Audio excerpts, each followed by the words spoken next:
Hello મિત્રો, share બજારની વાતોમાં મિત્રો, બજાર સતત ઘટી રહ્યું છે અને બજારમાં નેગેટિવ પોઝિશન બની રહી છે. જ્યારથી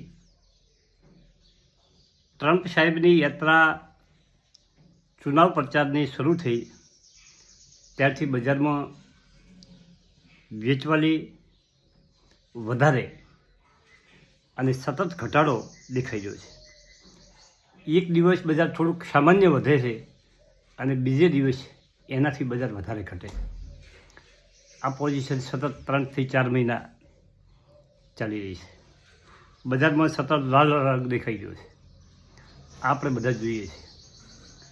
પરંતુ આ બધા વચ્ચે પણ એક સારા સમાચાર છે કે ભારતીય નિવેશકો એમની સમજદારી બતાવી રહ્યા છે. મિત્રો, આપણે એ પણ જાણીએ છીએ કે બજાર ઘટે અને નિવેશ કરવું જોઈએ, વધારે નિવેશ કરવું જોઈએ. જે નિવેશ કરતા હતા એનાથી ઘટેલા બજારમાં વધારે નિવેશ કરવું જોઈએ, આવું આપણે સમજીએ છીએ. અને નિવેશકો મ્યુચ્યુઅલ ફંડમાં આ સહી સમય સમજી અને મ્યુચ્યુઅલ ફંડમાં જોરદાર નિવેશ કરી રહ્યા છે. અત્યારે મ્યુચ્યુઅલ ફંડમાં જબરદસ્ત નિવેશ આવી રહ્યું છે. મિત્રો, ભલે માર્કેટ ઘટી રહ્યું હોય પરંતુ જાન્યુઆરી 2025માં ઇક્વિટી મ્યુચ્યુઅલ ફંડમાં 39,787 કરોડનું નિવેશ આવ્યું છે. કેટલું મિત્રો? 39,787.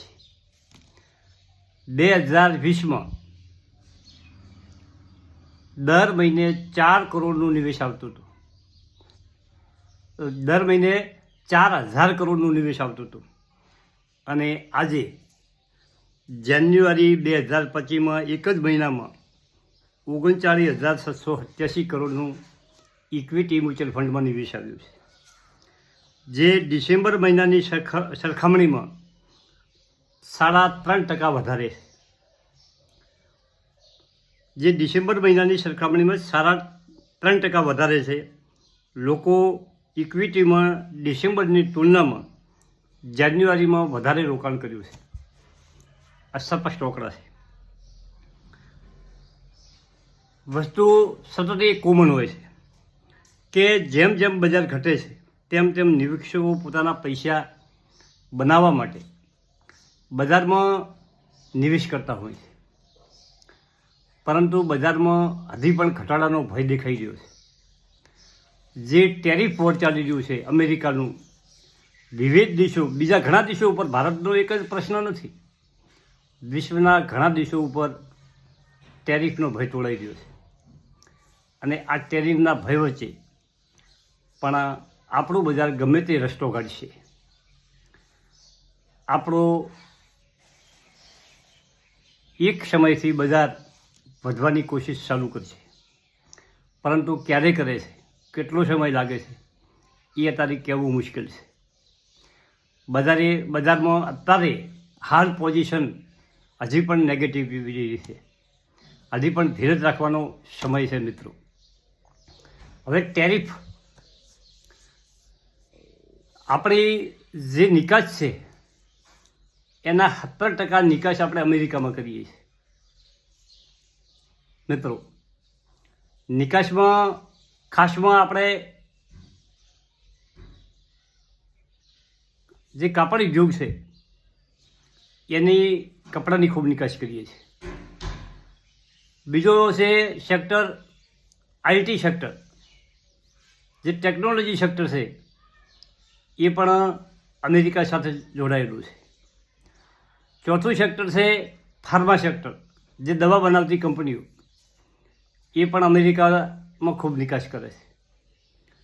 અને પાંચમું સેક્ટર છે ઓટો સેક્ટર. ઓટોના જુદા જુદા પાર્ટ્સ અને બાઇકો આપણે અમેરિકા નિકાસ કરીએ છીએ.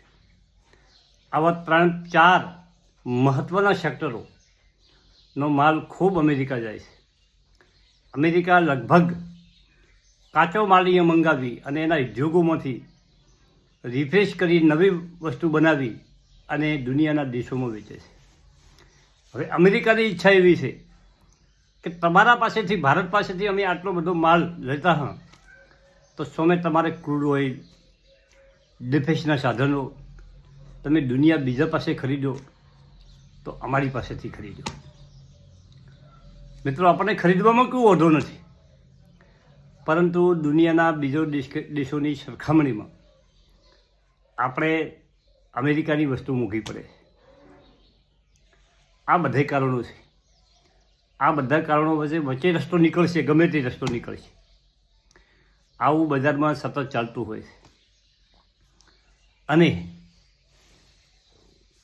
ચીન પણ આપણા ઉપર સતત મારો કરી રહ્યું છે. ચીન પણ તેની વસ્તુઓ ભારતના બજારમાં ખૂબ ઠલવાય એના માટે સતત કોશિશ રહ્યું છે. ખાસ વાત એ છે કે અત્યારે વિશ્વ એકદમ નાનું બની ગયું છે.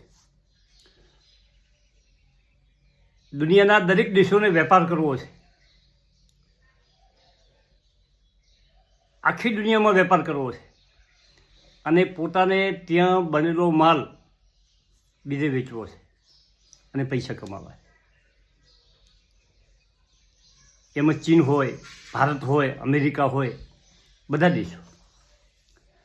પરંતુ આપણી એક વિકસિત ભારત છે, વિકાસશીલ ભારત નથી. આપણે વિકસી રહ્યા છીએ, જ્યારે અમેરિકાના બજારનું અર્થતંત્ર બહુ મજબૂત છે. એટલે આપણને વધારે વિપરીત અસરો પડવાની છે. આ બધી અસરોમાં જે આપણા પીએમ ત્યાં જઈ અને ટ્રમ્પનો હાથ ઊંચો રહ્યો છે, જે મુદ્દાઓની ચર્ચા થઈ એમાં ટ્રમ્પ સાહેબ છવાઈ ગયા છે અને મોદી સાહેબ ધીમા પડી ગયા છે. અમેરિકાથી આપણે સંબંધો બગાડી શકીએ એમ નથી. આવું બધું જાણકારો કહે તો પછી એનો પણ વચલો રસ્તો ગમે નીકળી જશે. આપણે દુનિયા આખી પડી છે. આપણા વેપારો દુનિયાના ઘણા દેશો સાથે ચાલુ છે, પરંતુ આપણા દેશનો જે ઉદ્યોગો છે એને બચાવવા માટે